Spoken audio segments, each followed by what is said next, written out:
오늘 이 아침도 하나님께서 말씀을 통해 은혜 주시기를 간절히 원합니다. 먼저 9절 말씀을 보게 되면 미련한 자의 귀에 말하지 말지니 이는 그가 내 지혜로운 말을 업신여길 것임이니라고 말씀합니다. 어떤 사람에 대해서 말하고 있습니까? 미련한 사람에 대해서 말씀하고 있습니다. 우리가 잘 알고 있는 미련한 자의 특징은 무엇인가요? 자기 스스로를 지혜롭다 여긴다는 데 있습니다. 정말로 지혜로운 사람은 오히려 자신의 부족함을 인정하고 느끼고 교훈이나 충고의 말을 적극적으로 듣고자 수용하고자 하지만, 미련한 사람은 자신이 똑똑하다고 생각하기 때문에 좋은 충고나 교훈을 무시하고 비웃는다라는 것입니다. 본문에서는 이러한 자의 귀에 말하지 말아라고 말씀하고 있습니다. 우리는 이 본문을 복음 전도의 현장에서 적용해 볼 수 있을 것 같습니다. 미련한 자의 귀에는 복음을 전하지 말아라는 말씀으로 생각해 볼 수 있을 것 같습니다. 어떤 분들은 이 말씀을 들을 때에 예수님께서는 땅끝까지 가서 복음을 증거하라고 말씀하셨는데, 또 때를 얻든지 못 얻든지 복음을 전하라고 말씀하셨는데 그것이 성도의 마땅한 의무인데 무슨 말씀입니까? 라고 의문을 가질 수도 있겠습니다. 그러나 여기서 말하는 미련한 사람이란 단지 무지해서 교훈을 무시하는 사람 정도를 의미하는 게 아닙니다. 아주 철저하게 하나님 말씀을 거부하는 사람을 일컫습니다. 하나님의 말씀과는 완전히 반대되는 삶을 살고자 하는 사람, 교만한 사람을 말한다라는 것입니다. 하나님의 존재를 절대로 인정하지 않는 사람을 오늘 본문에 미련한 사람인 것입니다. 예수님께서는 이런 사람들에 대해서 아무리 귀한 것을 주어도 먹을 것이 아니면 발로 짓밟기만 하는 사람, 그런 존재로 말씀하시면서 거룩한 것을 개에게 주지 말라고, 너희 진주를 돼지 앞에 던지지 말라고까지 그렇게 말씀을 하셨습니다. 이미 악한 마음을 품고 복음을 대적하는 사람들에게 지혜의 말씀을 전한다고 한들 그들은 복음의 참된 가치를 부인하는 자들이기에 받아들이지를 않는다라는 것입니다. 그뿐만이 아니라 오히려 악한 감정을 가지고 복음을 전하는 자들을 방해하고 또 대적하려고 하기 때문에 그런 사람들에게는 복음이 합당하지 않다는 그런 말씀인 것입니다. 실제로 예수님께서도 공생의 기간 동안 끊임없이 복음을 전하셨는데 서기관과 바리새인과 같은 자들이 예수님을 어떻게까지 하게 하였습니까? 복음을 무시하면서 예수님을 죽음으로 몰아가지 않았습니까? 결국 예수님께서는 이렇게 마음 다친 사람들에게는 능력을 행하지 않으셨습니다. 이방인의 사도로 부름받았던 바울 역시도 자신의 동족을 위해서 전도의 문을 두드렸지만, 그들을 위해서 열심히 기도했지만 복음을 대적하는 자신의 동족들을 만나게 되었을 때는 방향을 틀었습니다. 돌아서서 다른 이들에게로 나아갔다라는 것이죠. 여러분, 우리는 이 세상에서 복음을 전할 때에 담대함과 열정을 가지고 선포하면서도 동시에 상대방이 어떤 상태인지를 차분하게 헤아리는 지혜도 필요합니다. 마음문이 완전히 닫혀버린 사람들을 상대하면서 에너지를 다 쏟는 것보다 또 다른 사람을 향해서 떠날 수 있는 지혜가 필요하다라는 말씀입니다. 코로나 시대를 살면서 많은 이들을 만나기가 어렵고 또 그로 인해 복음을 증거할 기회도 많지 않겠지만, 그래도 전도의 문을 열어주시기를 끊임없이 기도하는 분들 되시기를 바라고, 더 나아가 지혜롭게 복음을 전할 수 있는 지혜로운 복음 전도자들 다 되실 수 있기를 간절히 원합니다. 이어서 19절 말씀을 함께 보도록 하겠습니다.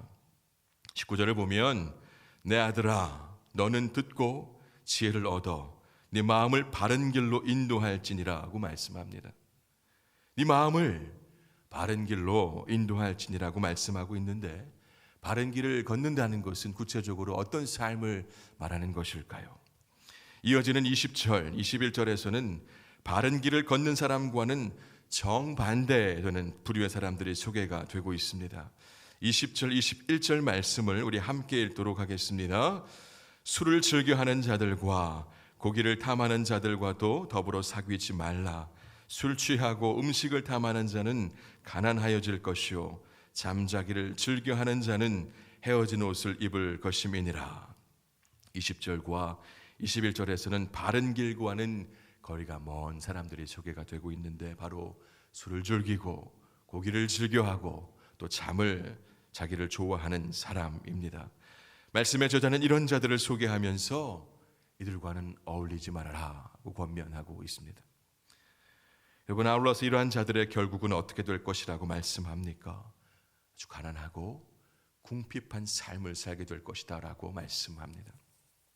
여러분, 사실 술도 잘 먹으면 약으로도 쓰기도 하고, 또 고기도 적당히 먹으면 몸도 건강해지지 않습니까?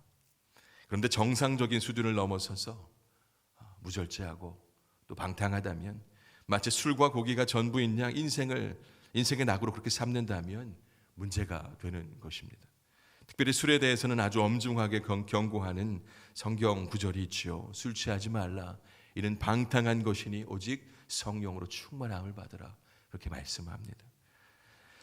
여러분, 공중 권세 잡은 사탄 마귀가 우리를 향해 끊임없이 공격해 오는데, 정신없이 먹는 데에만, 취하는 데에만 우리의 관심이 쏠려 있다면, 이렇게 하나님이 아닌 다른 데에만 온통 관심이 쏠려 있다면 똑바로 믿음의 경주, 신앙의 경주를 해나갈 수가 있겠습니까? 넘어지고 또 넘어지게 될 것입니다. 우리가 정신 차리지 않는다면, 깨어있지 않는다면 넘어지고 또 넘어질 것입니다. 오늘 이렇게 새 하루, 새 아침이 주어졌지만 이 땅을 살면서 우리는 언제 삶을 마감하게 될지 모르는 사람입니다. 그리고 우리 주님께서 언제 다시 심판주로 오시게 될지 우리는 모르면서 살아갑니다. 우리는 이 종말론적인 시대 속에 살고 있습니다. 그렇기 때문에 다시 한번 말씀드립니다. 항상 깨어있는 삶을 살아갈 수 있어야 합니다. 주님이 오셨을 때에 여러분, 부끄러운 자로 서서는 안 되지 않겠습니까? 누가복음 21장 34절에서는 너희는 스스로 조심하라. 그렇지 않으면 방탕함과 술취함과 생활의 염려로 마음이 둔하여지고 뜻밖의 그날이 덫과 같이 너희에게 임하리라고 말씀합니다. 바라기는 항상 깨어서 바른 길을 걸을 수 있는 저와 여러분 될 수 있기를 원합니다. 영생을 위해, 완전한 구원을 위해 절제할 것은 절제할 줄 알고 끊어버릴 것은 끊어버릴 줄 아는 그런 지혜로운 자가 다 될 수 있기를 원합니다.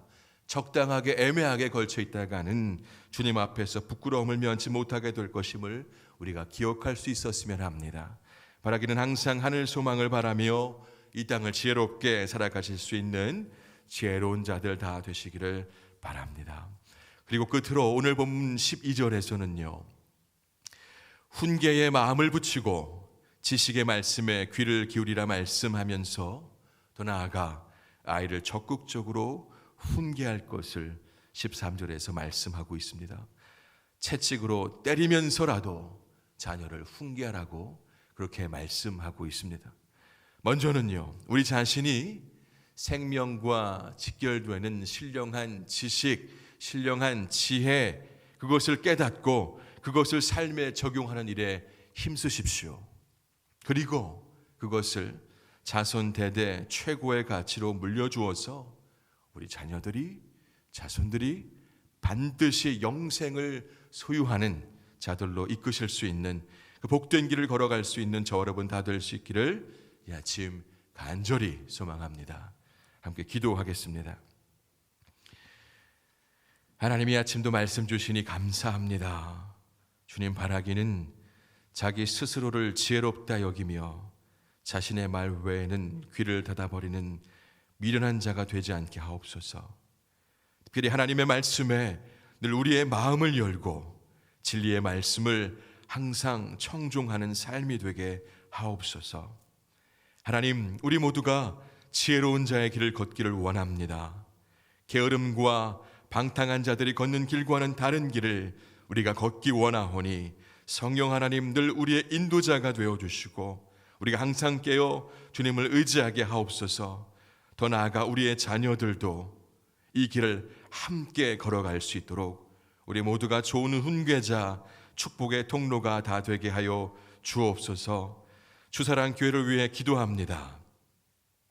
주사랑 교회에서 드려지는 모든 예배 가운데에 가득 찬 주의 영광과 은혜가 있길 원합니다. 모든 성도들에게 예배를 사모하는 마음을 부어주시고 예배를 통하여 주님을 만나는 기쁨과 성도의 하나됨의 기쁨을 누리게 하여 주옵소서. 담임 목사님들 붙들어 주셔서 어려움 속에서도 이 교회를 잘 이끌어 가실 수 있도록 강한 발로 함께하여 주옵소서. 오늘 하루도 새 힘 주시고 옳은 길로 인도하실 주님을 기대합니다. 예수님의 이름으로 기도드립니다. 아멘.